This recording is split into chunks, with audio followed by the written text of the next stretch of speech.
Karith 9 was the kind of world that made you question every life choice that led you to stepping foot on its surface, which in my case was a series of increasingly questionable decisions starting with, I should specialize in crystalline technology, and culminating in sure, I'll take a contract on an ice world ruled by aliens whose touch can literally freeze your skin off. The temperature outside the palace dome hovered at a balmy -43 degrees Celsius. The wind carried ice crystals that could strip flesh from bone, and the local population had evolved biological adaptations that made them both stunningly beautiful and absolutely terrifying in equal measure. I'd been here 3 months, maintaining the crystal-based systems that powered everything in the Frost Palace, and I'd learned exactly one important rule that superseded all others. Never, under any circumstances, touch a glaciary, especially not royalty. Vera, I said to my AI assistant as I trudged through the palace corridors toward the royal armory, my breath fogging despite the environmental controls in my suit. Remind me why I thought this contract was a good idea. You were approximately 97,000 credits in debt and facing eviction from your apartment on Station Kepler. Vera replied with the kind of cheerful helpfulness that AI designers apparently thought was encouraging rather than deeply irritating. The Glaciari contract offered triple standard rates plus hazard pay. You calculated you could clear your debts in 18 months. Right. Money. That thing that won't matter when I'm a frozen corpse because I accidentally brushed against someone whose skin is literally cold enough to cause frostbite. Your concern is statistically valid. There have been 47 documented cases of humans suffering cold contact injuries from glaciary touch in the past decade. That's not reassuring, Vera. I was not attempting to be reassuring. I was providing relevant statistical context. The glaciari were beautiful in the way that natural disasters are beautiful, objectively stunning, but also potentially lethal if you got too close. They were humanoid, roughly the same size and shape as humans, but their skin had a crystalline quality that caught light and refracted it in subtle patterns. Their hair ranged from white to pale blue, and their eyes were silver or gold without visible pupils. The most dramatic feature was their biological adaptation to Karith 9 brutal cold. Their skin maintained a surface temperature well below freezing, which made direct contact with unprotected human skin extremely dangerous. The royal family, the Glaciari ruling bloodline, had the most pronounced version of these traits. They were taller, more refined in their features, and their cold was more intense. They also had a cultural thing about emotional control that made them seem less like people and more like very attractive ice sculptures. Showing emotion was considered weakness. Raising your voice was scandalous. Smiling in public would probably cause a constitutional crisis. And the most emotionally controlled of them all was Princess Seraphine, third in line to the throne, commander of the Northern Territories, and widely known as the Cold Princess. Not just because of her species' literal coldness, but because in a culture that prized emotional discipline, she was considered the absolute pinnacle. I'd seen her twice from a distance during my time here, once during a formal ceremony where she'd stood motionless for 3 hours without even blinking, and once passing through a corridor where even hardened palace guards had straightened their postures and looked nervous. She was tall even for a glaciari, with ice-blue hair that fell past her shoulders and golden eyes that seemed to look through you rather than at you. She moved with the kind of precise grace that suggested she'd never made an uncontrolled movement in her entire life. And today, lucky me, I got to work on her personal armor while she was wearing it. Vera, on a scale of 1 to 10, how likely is this assignment to end with my death? Insufficient data to calculate accurately. However, I note that the last 3 technicians assigned to work on royal equipment requested immediate transfers afterward, citing severe psychological stress. They didn't die, though. That's something. One developed a persistent tremor in his hands that ended his career. Another required extensive therapy for anxiety disorders. The third converted to a religious order and now lives in a monastery on a planet with no winter seasons. Okay, that's actually worse than dying. Thanks for that context, VERA. I reached the Royal Armory, a cavernous chamber lined with crystalline storage units that hummed with contained energy. The temperature here was even lower than the rest of the palace.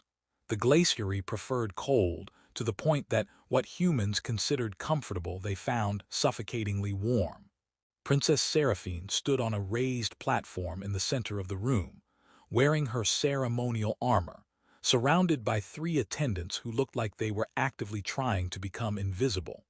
The armor was incredible from an engineering perspective, living crystal that bonded with glaciary physiology, creating a flexible but nearly impenetrable protective layer.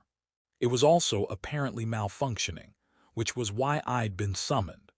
Something about instability in the shoulder joint mechanisms that needed to be assessed before tomorrow's diplomatic ceremony. I approached the platform with my toolkit, very carefully not looking directly at the princess, because that seemed like the kind of thing that might be considered disrespectful, and I was trying very hard not to give anyone reasons to execute me. One of the attendants, a nervous-looking glaciary with white hair and silver eyes, gestured me toward a ladder that led up to the platform. "The shoulder assembly," she whispered, like speaking at normal volume might trigger catastrophe. "Careful, do not touch Her Highness." "Wasn't planning on it," I muttered, climbing the ladder with my toolkit. From up close, the armor was even more impressive, layers of crystal that shifted and flowed like liquid, responding to the princess's movements with perfect synchronization. I could see the problem immediately. There was a microfracture in the shoulder joint's primary crystal that was causing harmonic instability in the whole assembly. Princess Seraphine stood absolutely motionless, staring straight ahead, not acknowledging my presence at all. I might as well have been a piece of furniture for all the reaction she showed. Her face was perfectly composed, beautiful and cold, and utterly expressionless. I'd seen warmer emotions from the automated maintenance robots.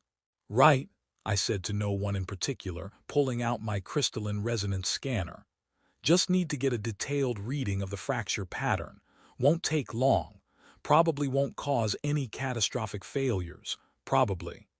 I leaned in closer, reaching past the princess's shoulder to get my scanner positioned correctly. The crystal was vibrating at a frequency that suggested the fracture was propagating slowly but steadily. I'd need to get a measurement from multiple angles to determine the repair approach. "VERA, what's the resonance reading?" 4.7 kilohertz with harmonic distortion in the upper registers. The fracture is definitely propagating. I recommend immediate intervention before it reaches the primary load-bearing structures. I shifted my position on the ladder, reaching for a different tool from my belt. The ladder rung under my left foot felt slippery. Frost had accumulated on the metal despite the environmental controls. I should have noticed it, should have been more careful, should have taken an extra second to secure my footing. Instead, my boot slipped. I fell forward, my hand reaching out instinctively to catch myself, and made contact with something that definitely wasn't the armor. Something soft and yielding and absolutely, definitely, catastrophically the princess's body in exactly the location that would be maximally inappropriate in literally any culture in the known galaxy. Time stopped. The entire room went so silent I could hear the crystalline resonance of the armor humming. Every attendant froze. The guards stationed at the doors reached for their weapons, long blades made of sharpened ice that could apparently cut through bone like it was paper. I scrambled backward so fast I nearly fell off the ladder entirely, my brain simultaneously trying to process what had just happened, and also trying to figure out if there was any way to travel backward in time and prevent it from happening. "I am so sorry," I started, the words tumbling out in a rush. "That was completely accidental. I slipped on the ladder. I wasn't trying to, I would never deliberately. I deeply apologize for the Princess Seraphine turned to face me, and that's when I noticed something impossible. Her cheeks were glowing, not metaphorically. Actually, literally glowing with a warm bioluminescence that shifted between gold and rose, pulsing gently beneath her crystalline skin. I'd never seen anything like it on a glaciary. Everything I'd read about them said they didn't have any bioluminescent capabilities at all. But there it was, undeniable, spreading from her face down her neck like a sunrise breaking over ice. Her golden eyes, previously cold and distant, were wide with what looked like shock. Her perfect composure cracked. Her breathing, previously controlled to the point of invisibility, became rapid and visible. Her hands, which had been perfectly still at her sides, started trembling. The attendants began whispering frantically in the Glaciari language, words my translator was struggling to process. Something about resonance, awakening, old biology, impossible. One of them looked like she might faint. The guards hadn't lowered their weapons, but they were looking at each other in confusion rather than at me with murderous intent. Princess Seraphine took a step toward me, then another. Her movements had lost their mechanical precision, becoming almost uncertain. The warm glow was intensifying, spreading across more of her visible skin, and I could see her fighting for control of her expression and failing. Something that might have been wonder crossed her face, or confusion, or both. When she spoke, her voice trembled with an emotion that no glaciary was supposed to show, let alone royalty. "Prepare yourself," she said, and the glow pulsed brighter with each word. "And come to my quarters, human." The entire court seemed to hold its breath. I was fairly certain I'd stopped breathing entirely. This was either a death sentence delivered in the most elaborate way possible, or something else was happening that I absolutely did not understand. The princess turned and walked away with deliberate steps that were nothing like her usual fluid grace, like she was concentrating very hard on putting one foot in front of the other. The attendants scrambled after her, still whispering frantically. The guards finally lowered their weapons, but kept their eyes on me with expressions that suggested they were waiting for orders about what to do with the human, who just committed what had to be the most spectacular breach of protocol in recent royal history. I stood on the ladder, my heart hammering, my hands still tingling from the contact, and tried to process what had just happened. "Vera," I said quietly, "what exactly did I just do?" "Unknown. However, I am detecting highly unusual readings from the princess's biosignature. Her surface temperature increased by 7 degrees during the interaction, and I'm registering electromagnetic activity consistent with involuntary emotional response. This is not documented in any glaciary biological literature I can access. Is she going to execute me? I genuinely cannot predict the outcome of this situation, Daniel. But I note that prepare yourself and come to my quarters could be interpreted in multiple ways, not all of which involve your immediate death. That's really not as comforting as you think it is." One of the guards approached the platform, his ice blade sheathed but his expression unreadable. "You will come with us, human. The princess has commanded your presence. Do not attempt to leave the palace or communicate with anyone outside." "Right," I said, climbing down from the ladder on shaking legs.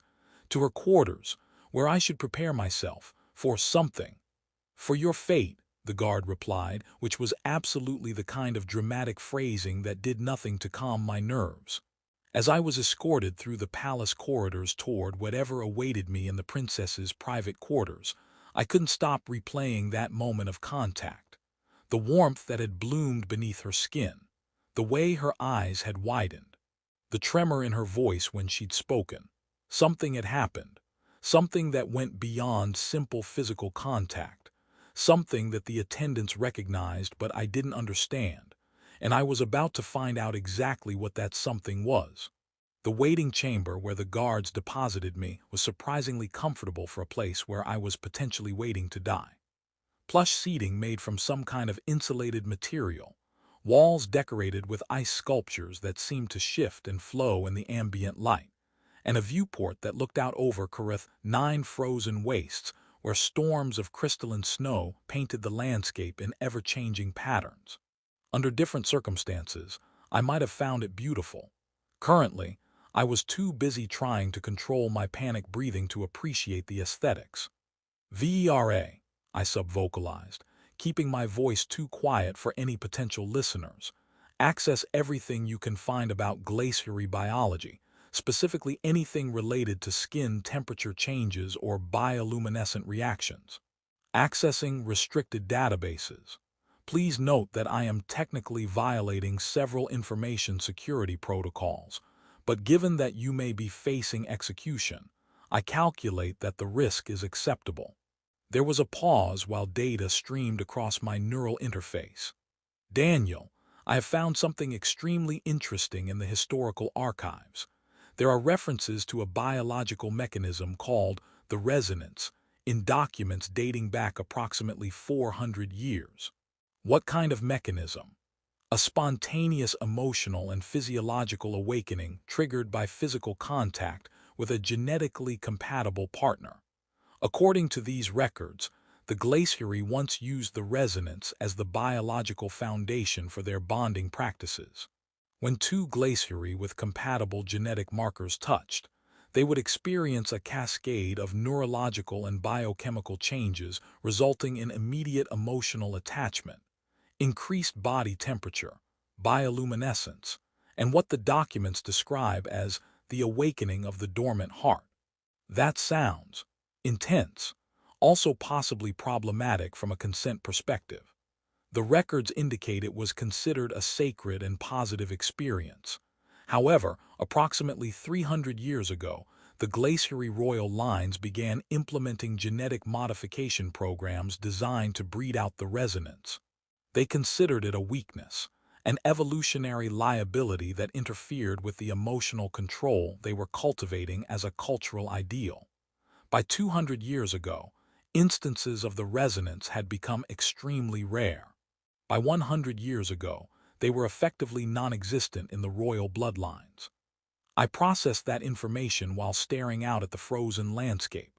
So what you're telling me is that Princess Seraphine, member of the royal family that supposedly bred this reaction out of their genetics centuries ago, just experienced the resonance when I accidentally touched her.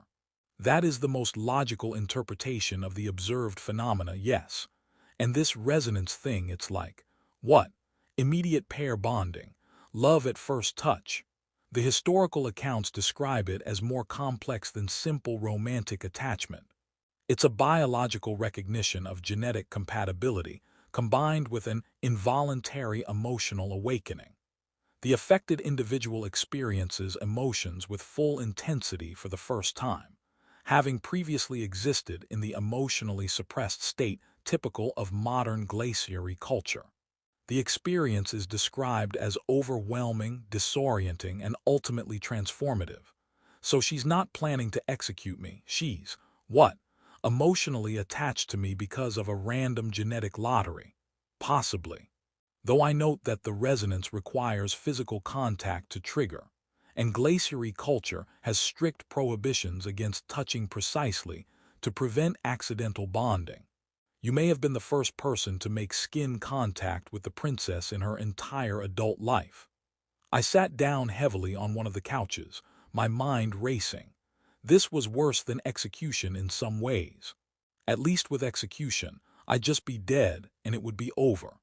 But if Princess Seraphine had just experienced some kind of biological bonding reaction, because I'd slipped on a ladder and grabbed her ass, then we were in complicated territory that made potential death seem straightforward by comparison. 3 hours passed. The guards outside my door changed shifts twice. No one came to explain anything or update me on my situation. I alternated between panic, confusion, and a weird kind of sympathetic concern for the princess who was apparently experiencing emotions for the first time because of my clumsiness. Finally, the door opened. A different attendant entered, older than the ones from the armory, with a presence that suggested significant authority. She looked at me with an expression that I couldn't quite read, but that definitely included some judgment. "The princess will see you now, human. You will follow me. You will not speak unless she addresses you directly. You will not make any sudden movements. And you will absolutely not touch Her Highness again unless she specifically requests it. Is this clear? Extremely clear, crystal clear. Clarity is my middle name. Actually, it's not, but you get the idea. She gave me a look that suggested humor was not appreciated, then turned and led me deeper into the royal wing. The corridors here were more ornate than the sections of the palace I'd been working in, with walls that seemed to be carved from single pieces of ice, but were somehow structural and permanent.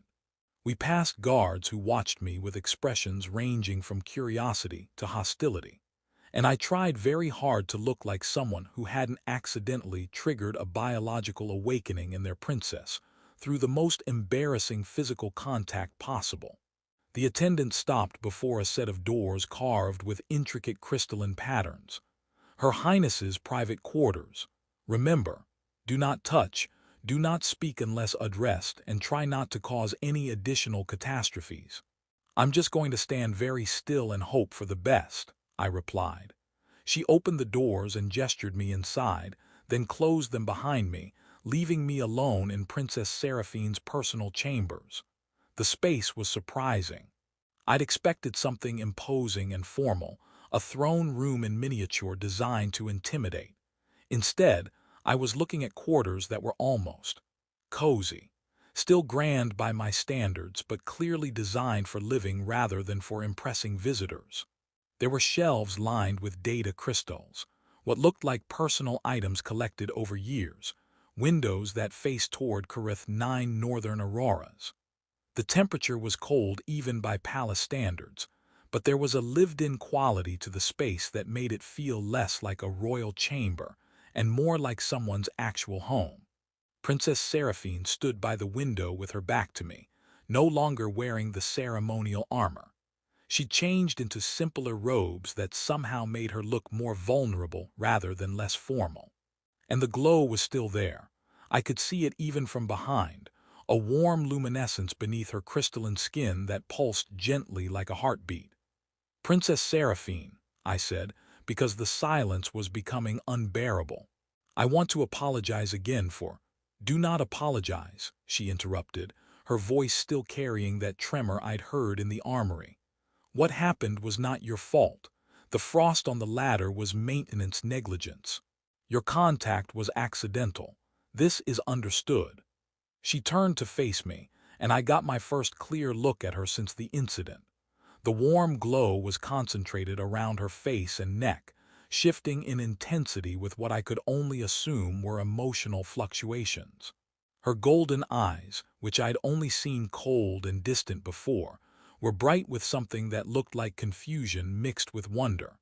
Her hands were clasped in front of her, and I could see them trembling despite her obvious efforts at control. What is not understood, she continued, is what has occurred as a result of that contact. I have been alive for 28 standard years. In that time, I have never experienced what I am experiencing now. My advisors are in emergency session attempting to determine the appropriate response to a situation that was supposed to be impossible. The resonance, I said quietly. VERA found references to it in historical archives. Yes, the resonance. She said the words like they were foreign to her, which I suppose they essentially were. I was taught it was extinct, bred out of our lineage through 3 centuries of careful genetic management. I was taught that emotional attachment was a weakness our ancestors had overcome. I was taught to be cold, controlled, perfect in my discipline. She paused, and the glow intensified. I was not taught what to do when I suddenly feel. Everything? What do you feel? I asked, then immediately worried that was too personal a question. But she answered anyway, her words coming faster now, less controlled. Warmth, confusion. A pulling sensation toward you that is both chemical and something else. Curiosity about what you are thinking. Concern about what you must think of me. Fear that this is wrong. Hope that it might not be. And underneath all of it, something my education has no words for because we do not acknowledge its existence. What's that? Want. She said it like a confession. I want to understand what has happened. I want to ask you questions about things I have never wondered about before. I want to touch you again to see if the reaction intensifies or diminishes. I want things human, and that is not supposed to be possible for someone like me. I didn't know what to say to that. She was looking at me with an intensity that suggested she was genuinely seeking answers, treating me like I might be an expert on emotions when I'd spent most of my adult life avoiding complicated feelings through a combination of workaholism and commitment issues. My name is Daniel, I offered. If we're going to talk about complicated emotional reactions, you should probably use my actual name instead of human. Daniel. She tested the name, and I watched the glow pulse when she said it. That is a human name tradition. We do not use names in such casual context, but nothing about this situation follows tradition. She took a step closer, and I had to resist the urge to step back. Daniel, tell me about emotions. You experience them constantly, yes. What is it like to live with such intensity? That's a pretty broad question. There are a lot of different emotions and they all feel different, and honestly, humans aren't always great at dealing with them either. Begin with what I am feeling now. This warmth, this pulling toward you. What is this called? That could be a few different things. Attraction, maybe, or connection. The resonance thing seems like it's combining biological compatibility recognition with emotional awakening, so you're probably experiencing a pretty complicated mix of feelings all at once. Attraction, she repeated, taking another step closer. We were now about 3 feet apart, close enough that I could see the patterns in her crystalline skin, the way the warm glow moved beneath it like light through water. This is acceptable, in human culture, to feel attraction to someone you have just met. I mean, yeah, it happens all the time, though usually the circumstances are less dramatic. And what does one do with this attraction? How does one process it? I laughed nervously. Honestly, humans mostly make terrible decisions about it. We either act on it impulsively, or we overthink it until we talk ourselves out of it, or we write really bad poetry.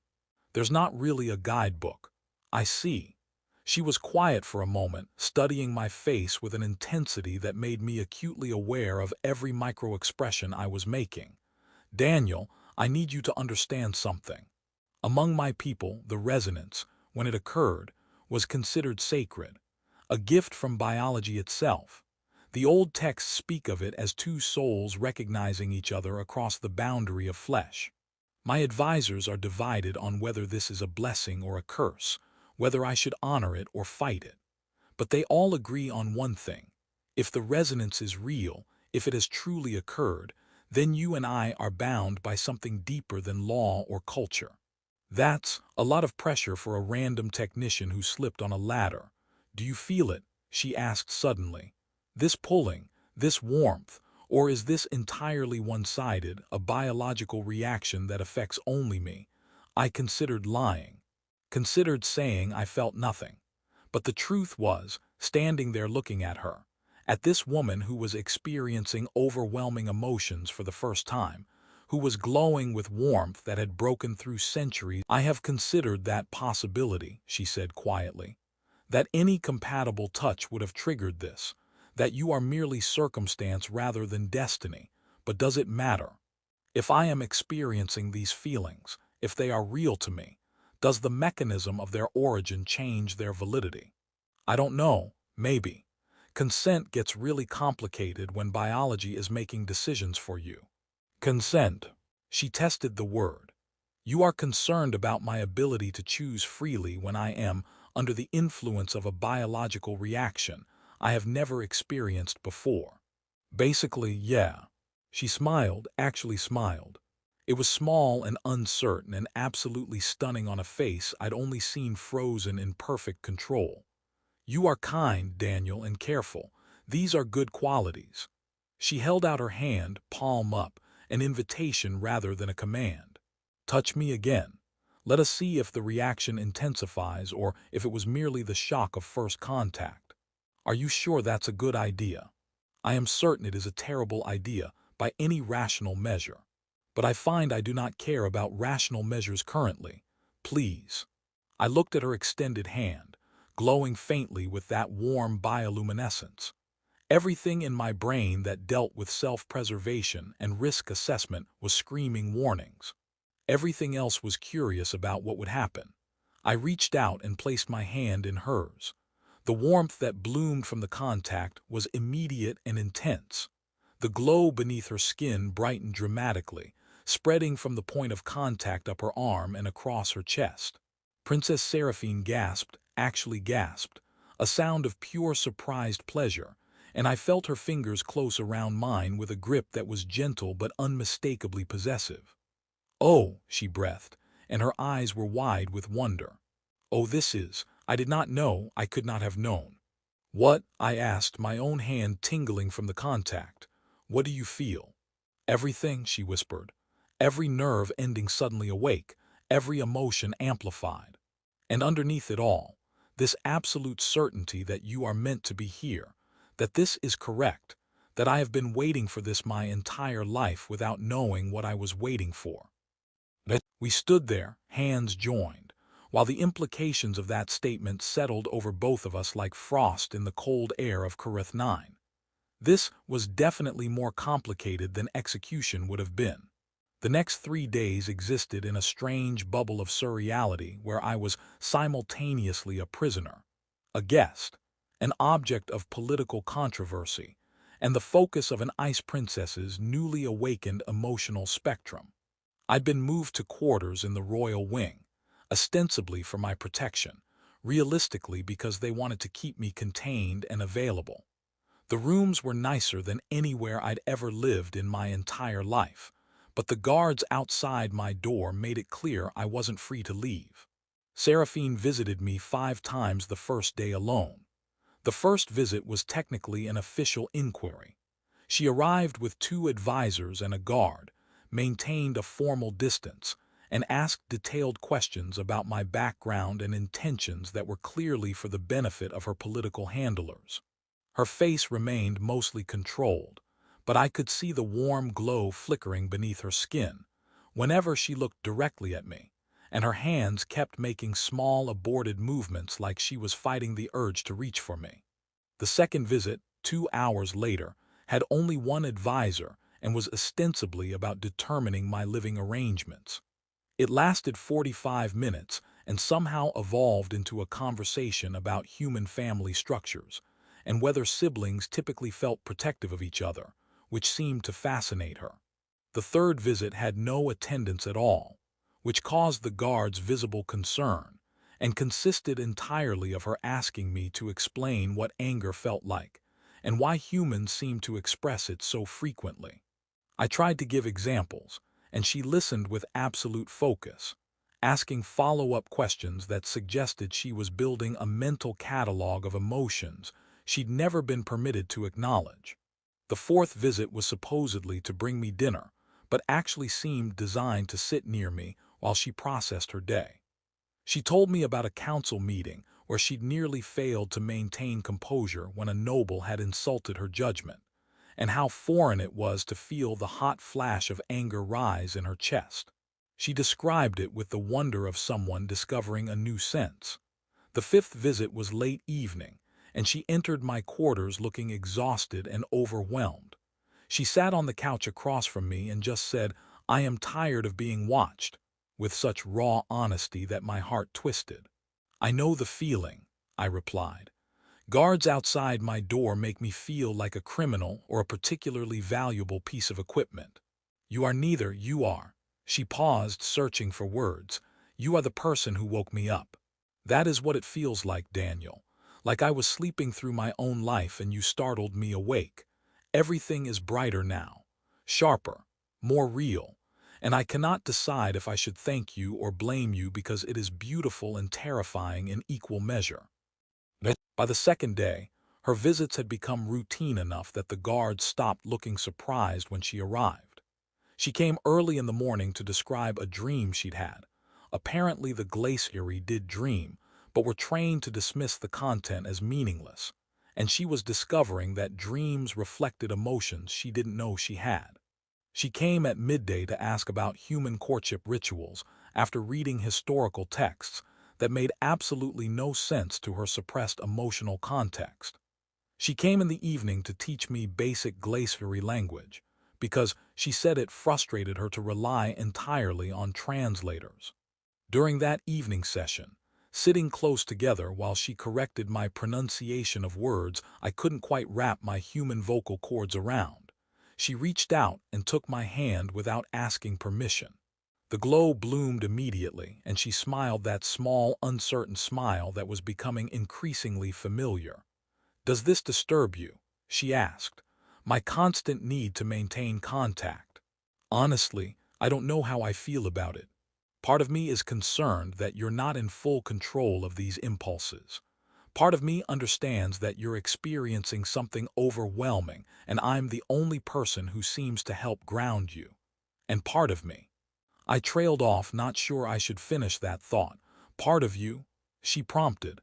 "Part of me likes it," I admitted, "which makes me worry that I'm taking advantage of your situation."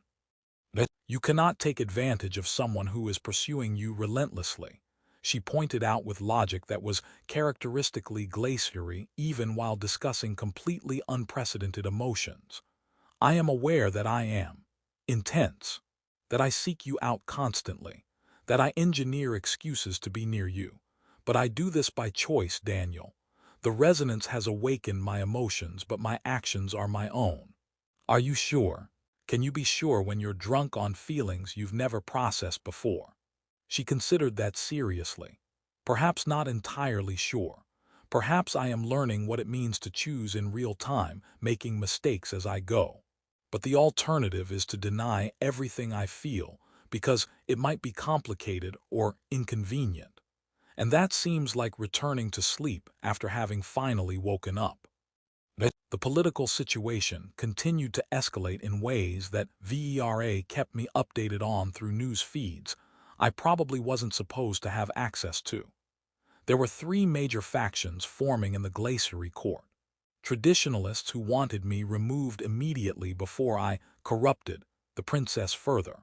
Progressives who saw the resonance as a sacred sign that should be honored, and pragmatists who were trying to figure out how to use the situation to their political advantage.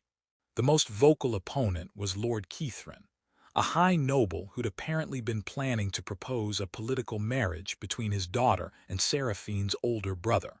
He'd given several speeches in the council about the dangers of allowing primitive biological reactions to override centuries of careful genetic and cultural refinement. His daughter, Lady Urin, had visited Seraphine once during my second day there. I'd heard raised voices through the walls, which was apparently shocking given that Glaciari royalty never raised their voices. The progressives were led by an older advisor named Councillor Thale, who VERA informed me was something of a historical scholar. He'd apparently spent his entire career researching the old ways before the Great Suppression, and he saw Seraphine's resonance as validation of his life's work. He'd been arguing that the Glaciari had lost something essential when they bred out their emotional capacity, and this was an opportunity to reclaim it.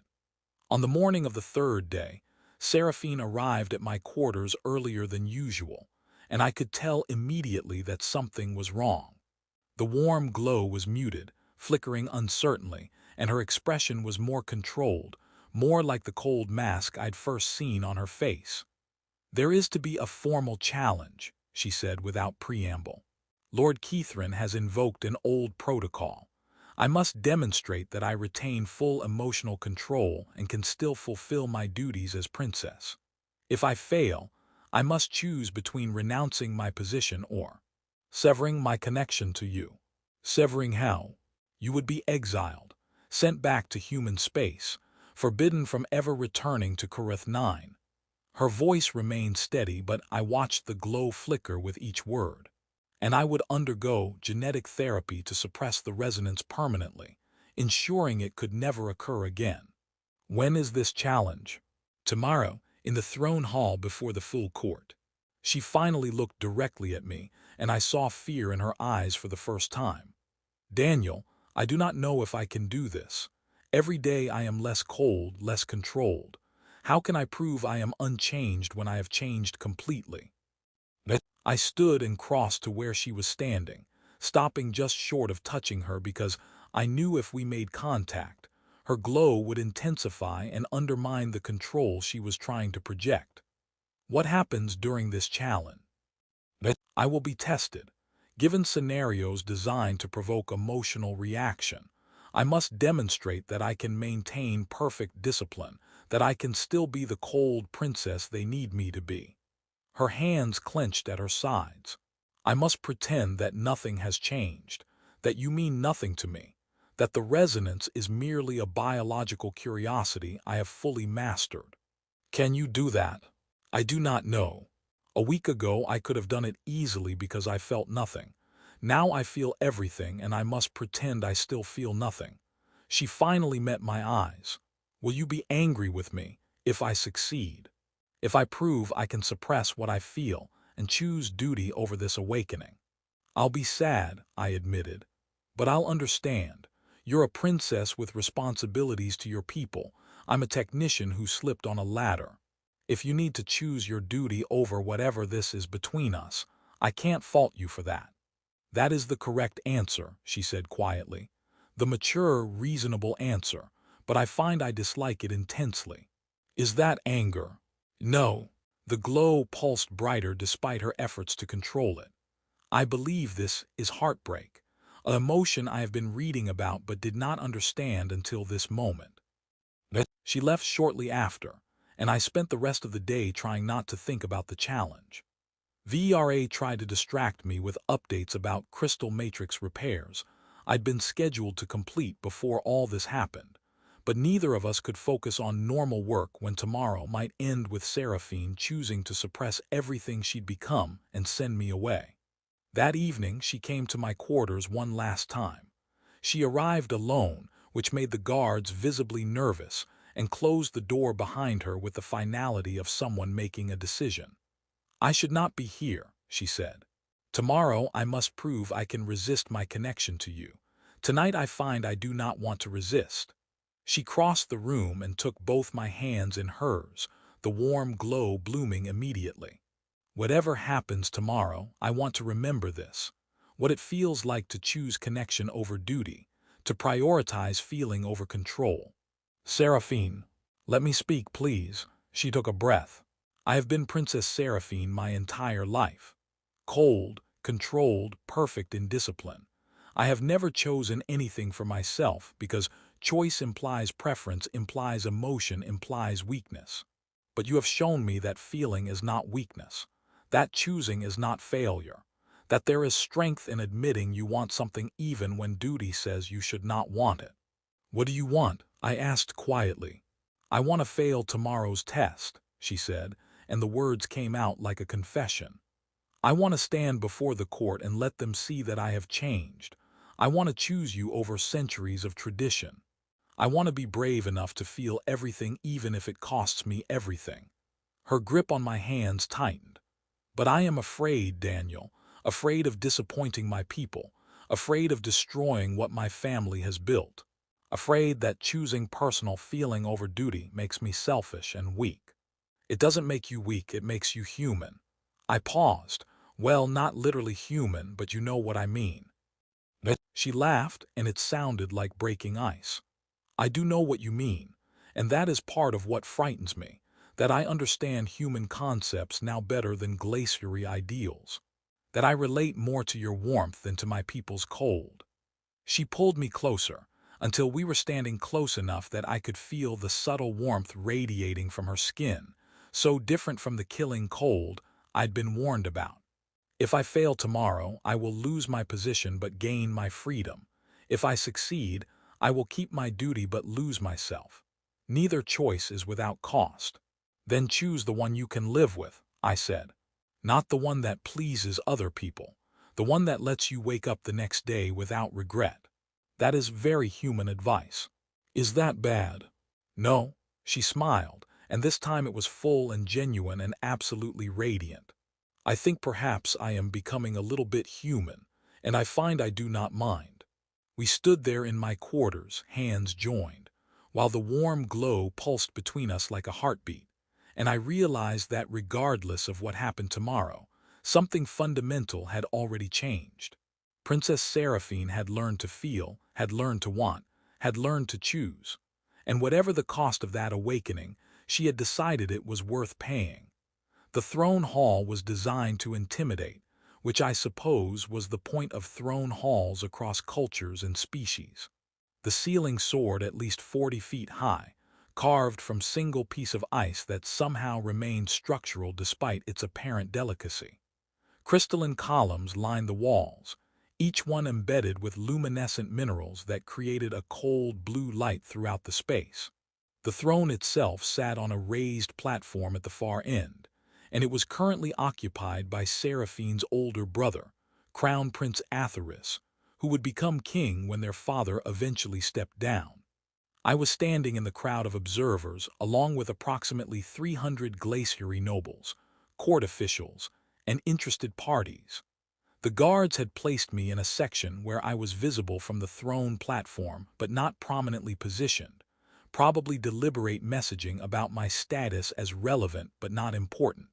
VERA was providing a running commentary through my neural interface about the various political players in attendance, who supported what faction, and the probable outcome of different test scenarios. Your stress hormones are elevated, VERA noted clinically. Heart rate 115 beats per minute. Respiratory rate increased. You are experiencing significant anxiety about the proceedings. Thank you for that helpful observation, VERA. I hadn't noticed I was terrified. I am simply noting that your emotional investment in the princess's choice appears to exceed what might be expected from a casual acquaintance formed over 3 days. Can we not do psychological analysis right now? As you wish. Though I will note for the record that humans frequently develop significant emotional attachments in crisis situations, and VERA, please. The hall fell silent as Princess Seraphine entered through the main doors. She was wearing her full ceremonial armor, now properly repaired, and she moved with that precise, controlled grace I'd first seen. Her face was a mask of perfect composure, cold and beautiful and utterly expressionless. The warm glow I'd become accustomed to seeing on her skin was completely absent, suppressed through what must have been enormous force of will. She looked exactly like the cold princess I'd been warned about, like nothing had changed, like the past 3 days had never happened. Crown Prince Atharis rose from the throne to address the assembly. His voice carried perfectly across the hall. Apparently the acoustics were designed for dramatic royal pronouncements. We gather today to address a matter of great importance to our kingdom. Princess Seraphine has experienced an occurrence of the resonance, a biological phenomenon that has not manifested in our royal line for 3 centuries. Some among us believe this to be a sacred sign that should be honored. Others believe it to be evidence of genetic instability that must be corrected. Today, my sister will demonstrate her capacity to fulfill her duties as princess despite this occurrence. She will be tested according to traditional protocols designed to assess emotional discipline. If she passes these tests, she will retain her full status and authority. If she fails, he paused for effect. Alternative arrangements will be necessary. Lord Keithran stepped forward from his position among the nobles. He was tall even by Glaciari standards, with white hair pulled back severely and silver eyes that held nothing but cold calculation. By tradition, I claim the right to design the tests. Princess Seraphine must demonstrate control under conditions of increasing stress. Seraphine bowed her head in acknowledgement, still maintaining perfect composure. She climbed the steps to stand before the throne, and I noticed her hands were clasped behind her back, probably to hide any trembling. The tests began with verbal challenges. Lord Keithran presented scenarios designed to provoke anger or pride, situations where she was insulted or questioned or accused of incompetence. Seraphine responded to each with perfect calm, her voice never rising, her expression never changing. She defended her decisions and actions with logical precision, never once showing emotion. Then came physical challenges, exposure to sudden temperature changes, pain stimuli applied through controlled means, even a simulated combat scenario where she had to maintain form while being struck by practice weapons. Through all of it, she remained controlled, moving with mechanical precision, her face never betraying discomfort or reaction. The crowd was impressed. I could hear whispered conversations around me, nobles commenting on her discipline, on how the resonance clearly had not affected her capacity for control. Lord Keithrin was beginning to look frustrated as test after test failed to crack her composure, but I could see what the others couldn't. The subtle tension in her shoulders, the way her hands gripped the practice weapon just slightly too hard, the microscopic pause before each response, as if she was fighting for control before allowing herself to speak. She was maintaining the appearance of perfect discipline, but it was costing her something enormous. The penultimate test was emotional manipulation. They showed her images designed to trigger fear, recordings of battles, scenes of suffering, threats against her family. Then images meant to trigger joy, childhood memories, artistic beauty, moments of past triumph. Through all of it, she remained a statue, acknowledging each image with the same level calm analysis, refusing to show anything resembling feeling. She is going to pass, Vera said quietly. Current probability of success is 93% based on performance metrics. I felt a complicated mix of relief and loss. Relief because she'd keep her position and avoid the genetic therapy that would suppress the resonance permanently. Loss because it meant she'd chosen duty over everything else, had decided that being the Cold Princess was worth suppressing all the feelings she'd been experiencing. Then Lord Keithrin called for the final test. One last challenge, Your Highness. This one addresses the specific concern that led to these proceedings. We must determine whether your connection to the human has compromised your judgment and emotional control. I felt every eye in the hall turn toward me, and my stomach dropped. Bring the human forward, Lord Keithrin commanded. Guards moved to escort me from the crowd, and I walked toward the throne platform on legs that felt disconnected from my body. I climbed the steps and stood before Seraphine, who was looking at me with that perfectly controlled expression that revealed nothing. But I was close enough now to see her eyes, and in them I saw everything: fear, determination, and something that looked like an apology. The final test is simple, Lord Keithrin announced to the court. The human will be exiled from Kareth 9, immediately, permanently. If Princess Seraphine is truly in control of her emotions, she will accept this without reaction. If the resonance has compromised her emotional discipline, she will display an inappropriate response. The crowd murmured. This was clever and cruel. It gave Seraphine no way to win without losing. If she showed no emotion at my exile, Seraphine opened her mouth, closed it. Her hands, which had been perfectly still through every other test, began to tremble visibly. The crowd noticed. Lord Keithrin smiled triumphantly. She started, and her voice cracked. The mask was breaking. I could see her fighting to maintain it, fighting to be cold and controlled, to pass this final test. And then she looked at me, really looked at me, not as a test or a political problem, but as the person who'd taught her what anger and joy and fear felt like. And something in her expression changed completely. The warm glow blazed across her skin like sunrise breaking over ice. No, she said, and her voice was steady now, filled with emotion instead of fighting it. No, I do not accept this. The court erupted in shocked whispers. Crown Prince Atharis leaned forward on his throne. Lord Keithrin's smile vanished. Seraphine stepped down from the platform, walked directly to me, and took my hand.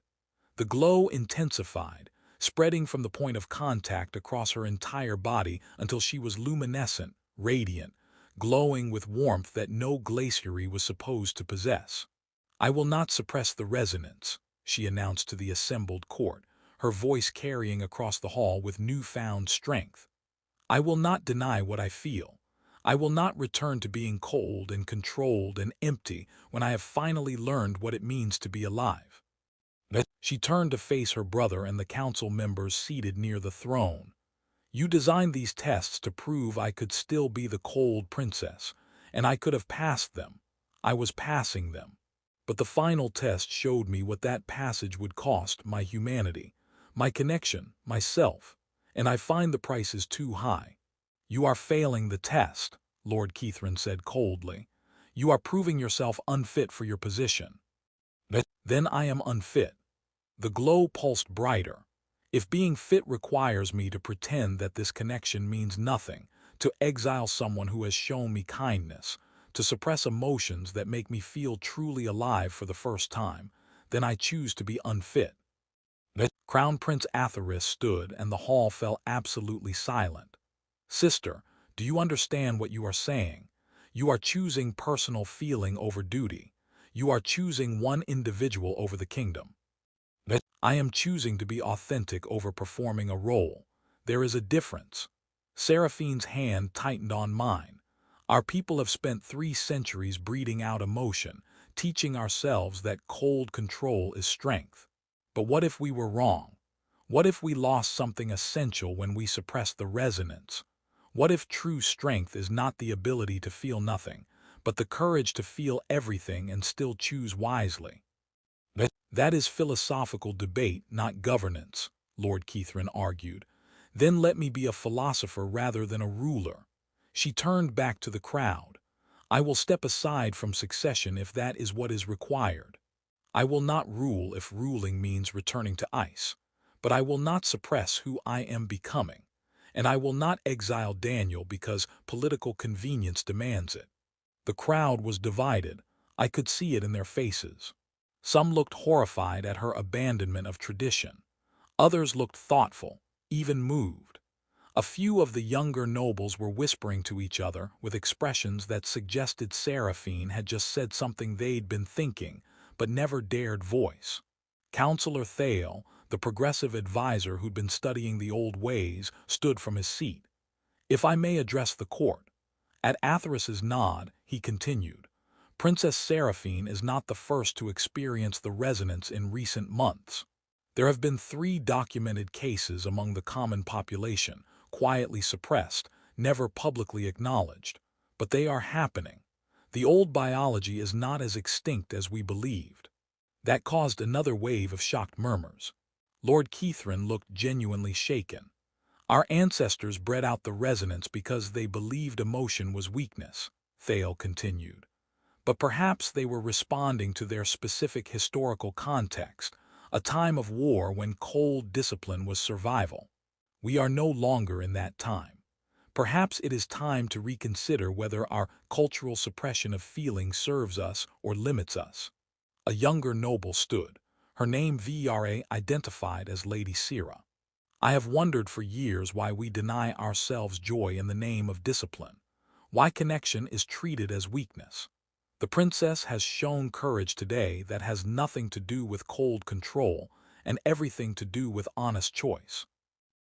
More nobles began speaking up, not all in support, but enough to show that Seraphine had touched something that resonated beyond just herself. The perfect, cold, emotionless Glaciari ideal was being questioned in a way it apparently hadn't been for centuries. Crown Prince Atharis raised his hand for silence. This is not a debate to be resolved in an afternoon, but I acknowledge that my sister has raised questions worthy of serious consideration. He looked at Seraphine with an expression I couldn't quite read. You have failed the test. By tradition, you should renounce your title or submit to genetic suppression of the resonance. Seraphine bowed her head, accepting the judgment. However, Atharis continued, tradition also allows for alternative arrangements when circumstances are unprecedented. You will retain a role in governance, not as direct heir, but as an advisor and representative. You will work with Counselor Thale to research the implications of the resonance and what it might mean for our people's future. And you will not be required to suppress what you have become. The relief that washed over Seraphine's face was visible to everyone in the hall. The warm glow pulsed bright enough that even the distant observers could see it. As for the human, Atheris looked at me directly for the first time. Daniel Hayes, you have caused quite the disruption to our kingdom. Intentionally or not, you have challenged 3 centuries of cultural practice. I really just slipped on a ladder, Your Highness, I said, because apparently my survival instinct had abandoned me entirely. Several nobles made sounds that might have been shocked gasps or possibly suppressed laughter. Even Atheris's mouth twitched slightly. Regardless of intention, you are now part of something larger than a simple accident. You will remain on Kareth 9. You will assist my sister in her research and in her adjustment to whatever this new state is, and you will try very hard not to cause any additional unprecedented cultural upheavals. I'll do my best, Your Highness. The formal proceedings concluded with more speeches and political maneuvering, but I stopped paying close attention because Seraphine was still holding my hand, still glowing, and she was smiling with such genuine happiness that everything else seemed secondary. Later, after the court had dispersed, and we'd navigated about 50 complicated conversations with various nobles and officials, we found ourselves alone in one of the palace's observation rooms. The wall-sized window looked out over Kareth 9 northern wastes, where aurora danced across the sky in bands of green and blue. I thought you were going to pass the tests, I admitted. You were doing so well maintaining control. I was maintaining the appearance of control, she corrected. Inside, I was screaming. Every test was torture, Daniel, pretending to feel nothing while feeling everything. She leaned against the window, her glow reflecting in the ice. When they announced your exile, I realized I had a choice. I could continue pretending, pass the test, keep my position, and spend the rest of my life wondering what I had sacrificed for duty. Or I could be honest. Choose feeling. Accept the consequences. You gave up being in line for the throne. I gained being alive. She turned to look at me. Do you understand? For 28 years I was performing the role of princess. Perfect, cold, controlled. I was good at the performance, but it was not living. It was existing. You woke me up, Daniel, showed me that there was more to existence than perfect discipline. I just touched your butt by accident. She laughed, really laughed, the sound echoing in the observation room. Yes, the most undignified awakening possible, and yet here we are. Here we are, I agreed. So what happens now? Now I learn to balance feeling with responsibility. I work with Counselor Thale to understand what the resonance means for our people's future. I face political opposition from those who think I have abandoned our ideals. She reached for my hand again, and I explore whatever this is between us, not because biology demands it, but because I choose to. Is it still the resonance, or is it something else now? I do not know, perhaps both. Perhaps the resonance awakened the capacity for connection, but what develops from that awakening is genuine choice. She squeezed my hand gently.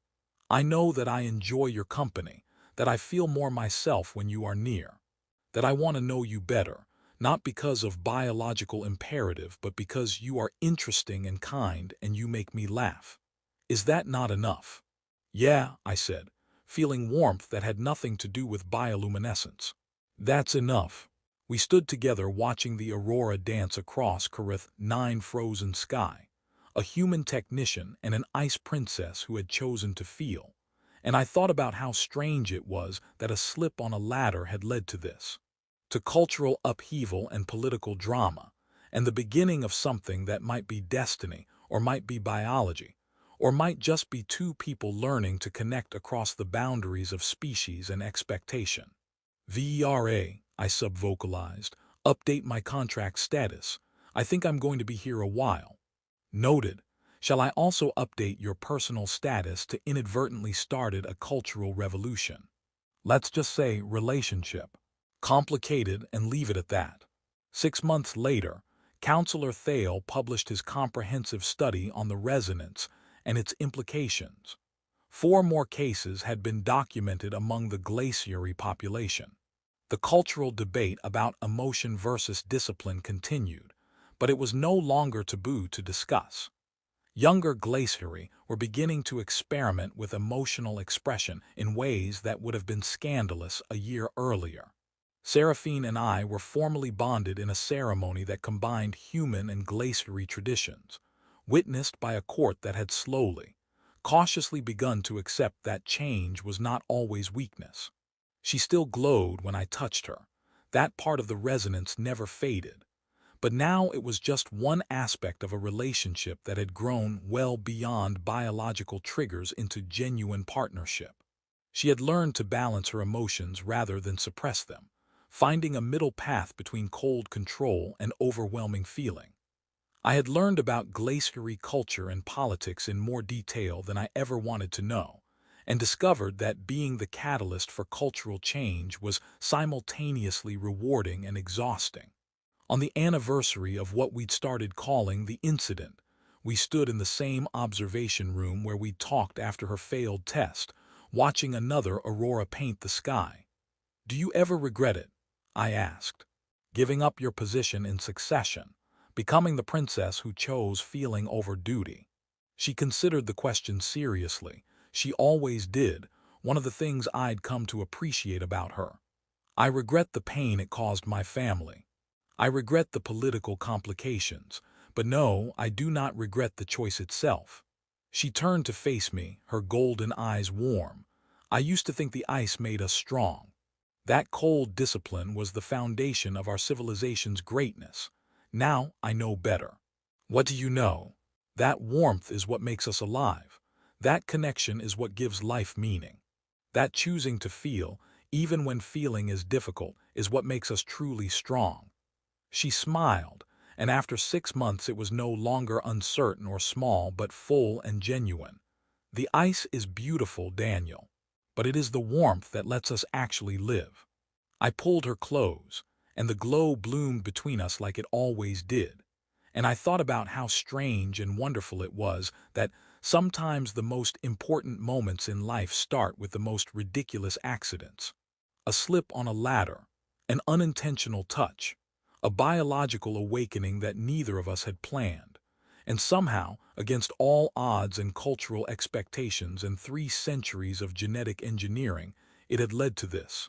To partnership and growth and the beginning of something that might eventually change an entire culture's understanding of what it meant to be alive.